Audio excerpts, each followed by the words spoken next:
says, no, I'll tell you what, you're going to deny me 3 times. And he opposes Jesus and says, no.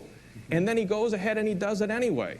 So instead of people seeing Peter as being supreme and the head of the church, Peter blows it. One of the things that I'm glad you brought that up, because as I started to say before, again, that supremacy of Peter among the bishops is only possible in the context of all the bishops, okay? But we don't see it in the context of the New Testament, of the apostles. Well, that's one of the things that we Catholics disagree on in terms of understanding the New Testament. First of all, I can't think of any text where the Pharisees are said to have the keys of the kingdom. Well, let me give one to you then. Matthew chapter 23 and verse 13. You'll find that the scribes and Pharisees exercised the same kind of power. But we've only got about a minute left here, and what we need to do in this week's program is, when I talk about the fact of Peter being supreme among the apostles, I find that Paul opposed him to his face. Right, absolutely. Okay? And was he supreme there? Was he the head there? at the same time, sure he was. He was wrong. And that's one of the things about the papacy. I think that Protestants misunderstand in terms of infallibility. Not everything the Pope says is infallible by any means. Okay. By any means. We've got just a few seconds. But in matters of faith and morals, he is. And he was immoral in his dealing with the Gentiles, and Paul rebuked him on a matter of faith and morals. There's 3 conditions for the Pope's infallibility in issues of faith and morals. And we'll have to talk about those 3 conditions when we come back. Okay, I appreciate that. We're going to look into this. Was Peter given the supremacy among the other apostles? We're going to look at the history as well as the scripture concerning the early church next week, and so I hope that you'll join us.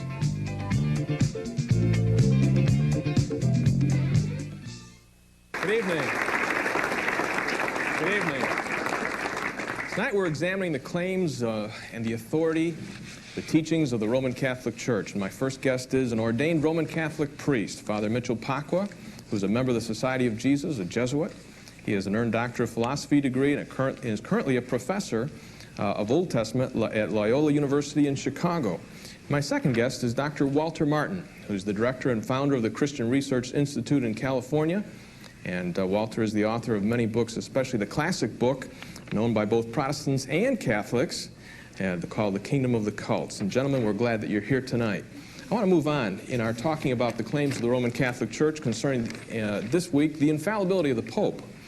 And let's actually take a look at this. And reading from Vatican Council, which met in Rome in 1870, they said, "We teach and define that it is a dogma divinely revealed that the Roman Pontiff, when he speaks ex cathedra, that is, when in discharge of the office of pastor and doctor of all Christians, by virtue of his supreme apostolic authority, he defines a doctrine regarding faith and morals to be held by the universal church, by the divine assistance promised him in Blessed Peter, is possessed of that infallibility with which the divine Redeemer willed that his church should be endowed, for defining doctrines regarding faith and morals, and that therefore such definitions of the Roman Pontiff of themselves and not by virtue of the consent of the church are irreformable."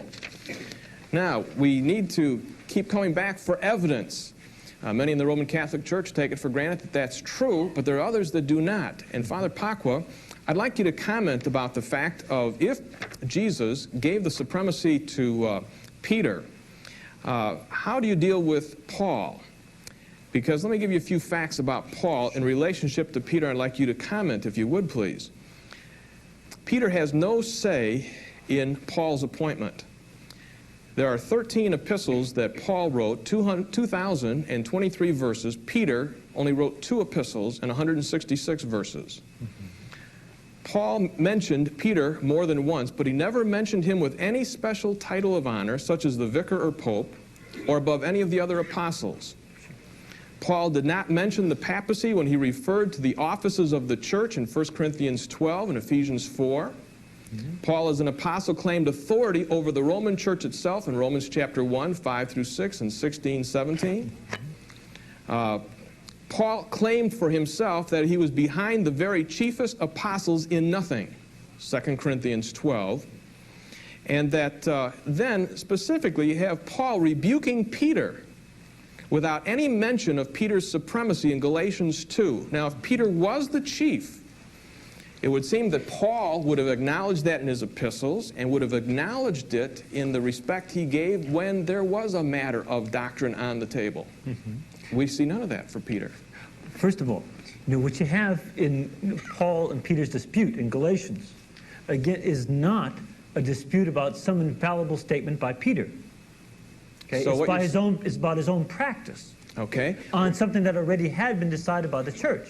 Now, Catholics do not say that we can't tell the Pope to live up to certain things in his own life. As a matter of fact, Dante, when in his Inferno, mentions that a number of popes are in hell for various reasons. And Remember, you said that. I didn't. That's right. That's right. Well, why not say it? I don't know that they're in hell. Dante knew. So he says. And the thing that the Pope's infallibility does not mean is that the Pope is right all the time. In no way does the Catholic Church even teach that. He's infallible only when he speaks ex cathedra in order to clearly speak infallibly. He has to say that explicitly, that he's speaking infallibly. Secondly, it has to be to the whole church, not to one part or one individual of the church, but to everybody in the church. And thirdly, it has to be on the issue of faith and morals. He cannot infallibly say that the stock market will rise. You continue to tell me about the fact of what he speaks. When I'm saying the word supreme seems to also mean more than just what he speaks. There ought to be the respect, there ought to be the dignity, the honor, the mention of the fact of his office by all the other apostles. And we see none of that. It's silent, dead silence in the New Testament. Go ahead. Go ahead. Well, I don't think that it is not dead silent. Okay, again, even Would you Paul, show me where it is? Paul does not call him Simon Bar-Jonah, does he? What does he call him? Peter. Cephas. Peter. Peter. Cephas or Peter. And is that... Which is a title given him, which is rock, not his given name. And he doesn't refer to him as Simon ever, but always calls him by Cephas. And even in Corinthians, what he's dealing with is a specific problem of people having been divisive on account of Peter. And later on, in the next generation, about 35 years later, you're going to see, well, actually more than that from Corinthians, about 45 years later, we'll see that it'll be the Bishop of Rome, St. Clement I, who's the second after Peter and Paul, who will be correcting the same church because of division. They never learned. And so it's the Bishop of Rome that takes that authority in 95 AD, before the New Testament is finished being written. And he's the one that tells them, he sends legates over there to Corinth and says, you Corinthians, get united with your priests again. And he orders his legates not to come back home until they're united. So he takes that authority in the very next generation as the role of Peter to bring unity to the church. I want to quote Vatican II, John. Okay, come back to that. Vatican I, I mean. Come back to that in a flash, but I'd like for you to put the other side of the fence. I said that there was a hypothesis that Father Pacwa is using, namely that in referring to Peter, which we all agree is small rock, and that there's a differentiation between the other rock, there is something different. It's not referring to Peter because of the way it's written. All right? What would be another option that would seem to fit this evidence better from your point of view? Would you please explain that so we get it on the table anyway? I would take Augustine's position. All right. A very great theologian, that Peter's confession of faith, thou art the Christ, the Son of the living God, is the foundation